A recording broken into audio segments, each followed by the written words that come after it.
আসসালামু আলাইকুম প্রিয় দর্শক, আজ আমি আপনাদেরকে পরোটা বানানোর রেসিপি দেখাবো, তার সাথে ভাজি, ডিম ভাজা দেখাবো। আর যারা এখন আমার চ্যানেলটি সাবস্ক্রাইব করেন, প্লিজ সাবস্ক্রাইব করে বেল বাটনটি ক্লিক করে দিবেন, এতে করে যখন আমি কোনো ভিডিও আপলোড করব সাথে সাথে আপনাদের কাছে পৌঁছে যাবে। চলুন আমি রেসিপিটি শুরু করি। এখন আমি একটা পাত্রে গরম পানি দিয়েছি, পরিমাণ মতো লবণ দিয়ে দিয়েছি।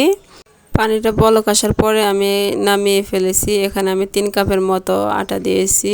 আটা দিয়ে আমি ভালোভাবে পানির সাথে মেখে নেব।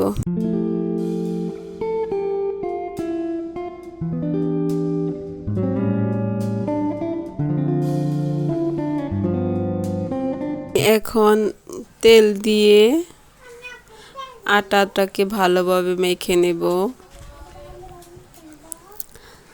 মেখে একটা ডো তৈরি করে নেব। তারপরে আমি রুটিগুলা বেলে নেব।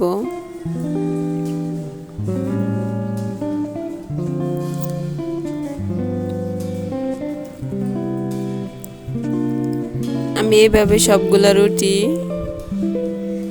বেলে নিয়েছি। আর এখান দিয়ে আমি কুমড়ো আর আলু কুচি করে 3টা কাঁচামরিচ কুচি করে সিদ্ধ করে ভেজে নিয়েছি। ভাজিটা এখন হয়ে আসছে, আমি নামিয়ে ফেলবো। এখন আমি রুটিগুলা ভেজে নেব। আপনারা যদি তেল দিয়ে ভাজতে পারেন, শুকনো তেল ছাড়াও ভাজতে পারেন। আমি তেল দিয়ে ভেজে নেব।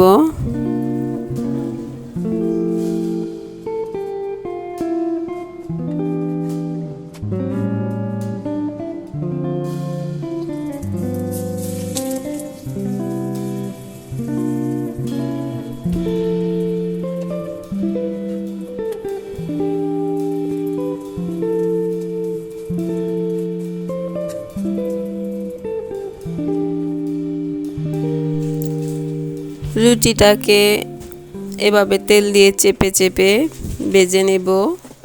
আমি সবগুলা রুটি এভাবে ভেজে নেব। আর আমার মেয়ে ভাজি খাবে না, এর জন্য আমি একটা ডিম ভেজে নেব। এখন আপনারা এভাবে বাসা বানিয়ে খাবেন, আশা করি আপনাদের কাছে ভালো লাগবে। আমি ডিম দিয়ে মেয়েকে দেব রুটি খেতে, আর আমরা ভাজি দিয়ে খাবো। ভাজিগুলা প্লেটে নিতেছি আর রুটি প্লেটে নিতেছি। আর আমার ভিডিওটা যদি আপনাদের কাছে ভালো লাগে তাহলে আপনাদের আত্মীয় স্বজনের মাঝে শেয়ার করে দিবেন। আর এখনও যারা আমার চ্যানেলটি সাবস্ক্রাইব করেনি, প্লিজ সাবস্ক্রাইব করে বেল বাটনটি অন করে দিবেন, এতে করে আমি যখনই কোনো ভিডিও আপলোড করব সাথে সাথে আপনাদের কাছে পৌঁছে যাবে। আর আমি এখন বিদায় নিলাম। সবাই ভালো থাকবেন। আল্লাহ হাফেজ।